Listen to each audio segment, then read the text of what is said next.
Doctor राय, निशिकांत दुबे का एक तो ये संपत्ति का पूरा मामला, दूसरा राजीव गांधी को लेकर के जो आरोप।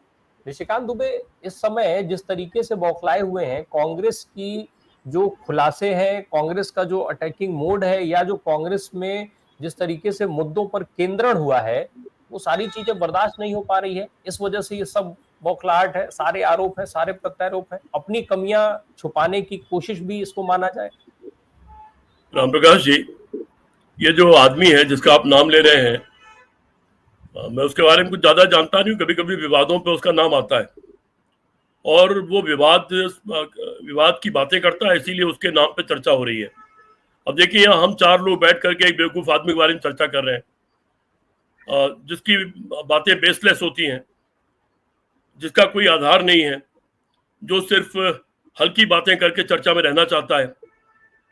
उस आदमी ने, जो महाभ्रष्ट है, जिसका भ्रष्टाचार सुप्रिया सेनेट ने प्रूफ कर दिया है, और जिस भ्रष्टाचार में उसको जेल जाना चाहिए, दोनों को जेल जाना चाहिए, वो भ्रष्टाचार पूरी तरह प्रूफ हो गया है।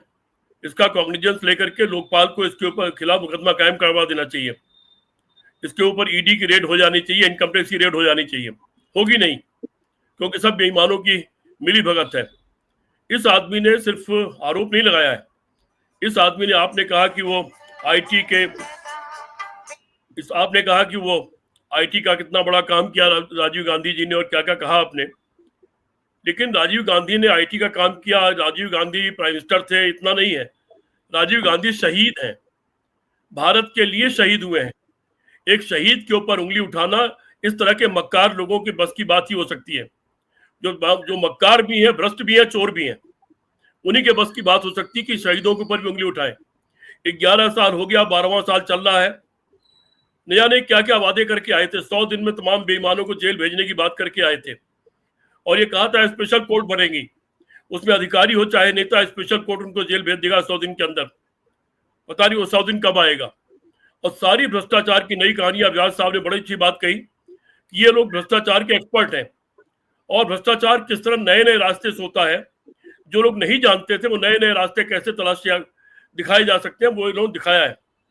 अब इसका जो मामला 50 लाख से 32-33 करोड़ हो जाने का, जिसमें एक आदमी कह रहा मैंने लोन दिया ही नहीं, तो इसकी चोरी तो सिद्ध हो गई।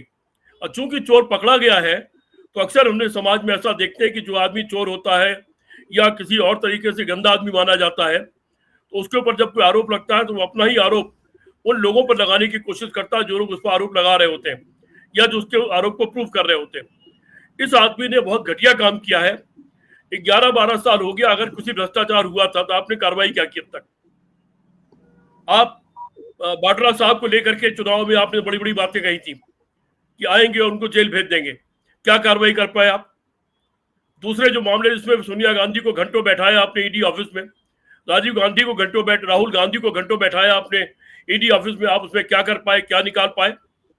2G 3G न जाने कितने घोटाले जो तमाम चोर और बेईमानों ने कहे थे इस चुनाव के पहले 2013 में, वो चाहे वो सलवार पहन के भागा हुआ हो, या श्री श्री 420 हो, या इस तरह के जितने विनोद राय नाम का एक महा बेईमान IAS हो, इन सब ने जितनी बातें कही थी, जिसके नाव पर सवार हो कि सरकार आई है 2014 में, क्योंकि प्रूफ करके आई है कि कांग्रेस सरकार में केवल बेईमानी होती है, जमीन आसमान और पाताल में केवल बेईमानी होती है, और हम अच्छे दिन ले आएंगे। इसी पर यह सरकार आई थी। फिर सवाल है कि 12 साल में आपने क्या किया? सारे मुकदमे तो छूट गए। वो तमाम बेईमानी के जो आरोप लगाए गए थे वो सब बेसलेस साबित होते चले जा रहे हैं। और सरकार अगर कुछ नहीं कर पाई तो या तो सरकार बेईमानियों में मिली हुई है, या सरकार अक्षम और नालायक और अयोग्य है। और अयोग्य है तो उसे एक भी मिनट देश की सरकार में बैठने का अधिकार नहीं है।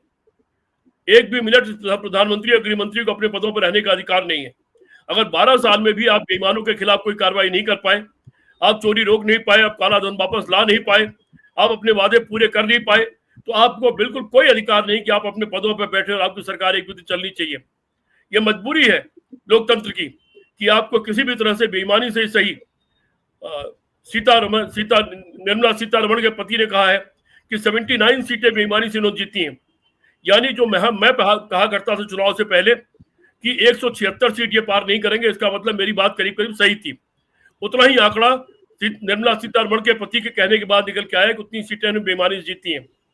तो राम प्रकाश जी, ये जो बेईमानी से सरकार बन गई है उसके पास बहुमत है, विभिन्न कारणों से जो भी मजबूरियां हो, नीतीश कुमार, चंद्रबाबू नायडू, इस तरह के तमाम लोग उसको समर्थन दिए बैठे हुए हैं।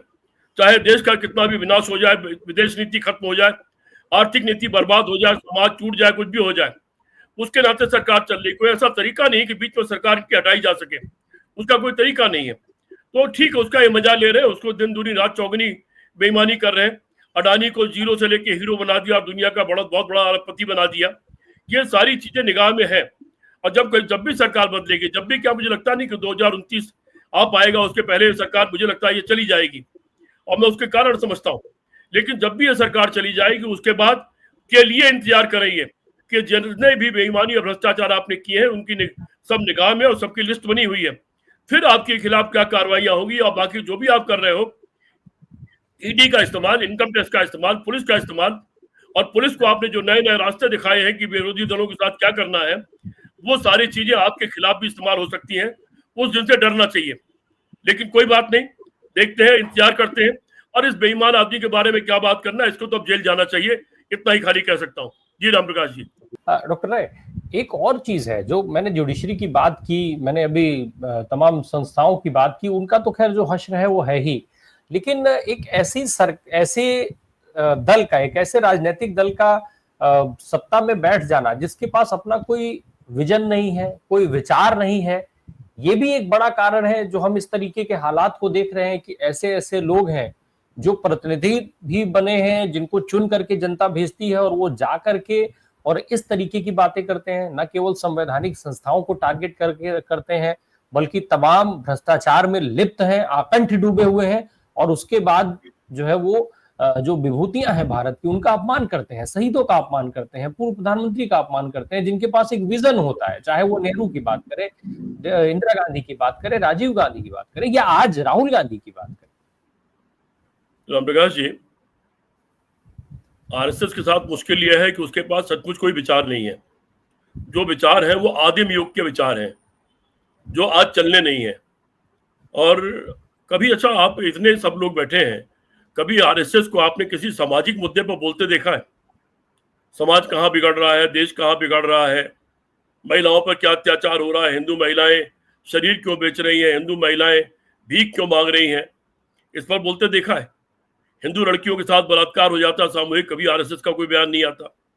किसान आत्महत्या कर लेते हैं सैकड़ों की तादाद में, आरएसएस का कोई बयान नहीं आता। 700 किसान मर गए आंदोलन में, आरएसएस का कोई बयान नहीं आया। इसलिए कि ये विचार इनके पास है नहीं। इनके दिमाग में केवल एक फितूर भरा हुआ है। सिर्फ फितूर ये भरा हुआ, किसी तरह से हम तानाशाह बन जाए, और उस तानाशाही में तथाकथित हिंदू राष्ट्र के नाम पर तानाशाह बन जाए। क्योंकि जो भी फांसीवादी होता है वो कुछ सिद्धांत लेके आता है, उसमें सिद्धांत का मुलम्मा चढ़ाता है, अपने मूर्खतापूर्ण अपने जो प्रस्ताव उसके होते हैं, उसकी मूर्खतापूर्ण जो सोच होती है, उस पर सिद्धांत और राष्ट्रवाद का मुलम्मा चढ़ाता है। यही मुलम्मा चढ़ाया था मुसोलिनी ने, यही मुलम्मा चढ़ाया था हिटलर ने। और ठीक उसी कदम पर 1930 के बाद 2014 से ये ठीक वही काम कर रहे हैं जो हिटलर और मुसोलिनी ने किया था। हिटलर भी चुनाव लड़ करके ही आया था, चुनाव जीत करके आया, उसके बाद वो हिटलर बना जिसका पूरी दुनिया में जिससे नफरत है, और जर्मनी में भी उसका कोई नाम इज्जत से नहीं लेता। कोई अपने बेटे का नाम हिटलर नहीं रखता, उसकी कोई मूर्ति किसी ने वहां नहीं लगाई है। भारत इकलौता ऐसा देश है जहां गांधी के हत्यारे को महिमा मंडित किया जाता है, वरना दुनिया में, पूरी दुनिया में तमाम लोगों की हत्याएं हुई हैं। मार्टिन लूथर किंग की हत्या हुई, ओल्फ पाल्मे की हत्या हुई, कई लोगों की हत्या हुई, लेकिन किसी भी देश में किसी हत्यारे को महिमा मंडित नहीं किया जाता। ये सिर्फ आरएसएस करती है। चूंकि आजादी की लड़ाई में भी उसकी कोई भूमिका नहीं थी, और गद्दारी की भूमिका थी, उल्टे खिलाफत की भूमिका थी। तो अगर ये तमाम लोगों को ये मान्यता देने लगे, गांधी को, सुभाष को, भगत सिंह को, सबको मान्यता देने लगे, तो तुरंत सवाल ही आएगा कि भगत सिंह जब बंद थे, उनको फांसी होने वाली थी, उस 3-4 सालों में जब से उनका मुकदमा चला और जब उनको फांसी लगी, उसमें आरएसएस ने क्या किया? क्या आरएसएस का कोई आदमी उनसे मिलने गया? क्या आरएसएस ने कोई प्रस्ताव पास किया? क्या आरएसएस ने उनके खिलाफ, उनकी फांसी के खिलाफ कोई धरना आंदोलन किया? तो जीरो है, उस पर जवाब जीरो मिलेगा।